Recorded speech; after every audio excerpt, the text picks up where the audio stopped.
મોરબીમાં સેવા એજ સંપત્તિ ઓફિસમાં તોડફોડની ઘટનાના સીસીટીવી ફૂટેજ વાયરલ થયા। મોરબીના સનાડા રોડ પર સ્થિત સેવા એજ સંપત્તિ નામની ઓફિસમાં તાજેતરમાં તોડફોડની ઘટના બની, જેનો સીસીટીવી વિડીયો સોશિયલ મીડિયા પર વાયરલ થયો છે। આ ઘટનામાં 3 શખ્સોએ ઓફિસમાં પ્રવેશ કરીને ત્યાં હાજર કર્મચારીને ગાળો આપી અને લાકડાના ધોકાથી તોડફોડ કરી હતી।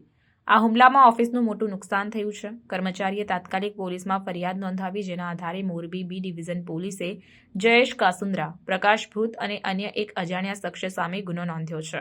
પોલીસે સીસીટીવી ફૂટેજના આધારે આરોપીઓની ઓળખ કરી છે અને તેમની ધરપકડ માટે તપાસ શરૂ કરી છે।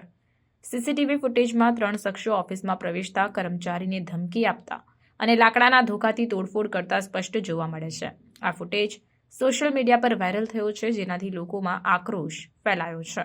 પોલીસે જાહેરને અપીલ કરી છે કે જો કોઈ વ્યક્તિ આ ઘટનાના સંબંધમાં વધુ માહિતી ધરાવે તો તેઓ તાત્કાલિક પોલીસને જાણ કરે, જેથી આરોપીઓની ઝડપથી ધરપકડ કરી શકાય।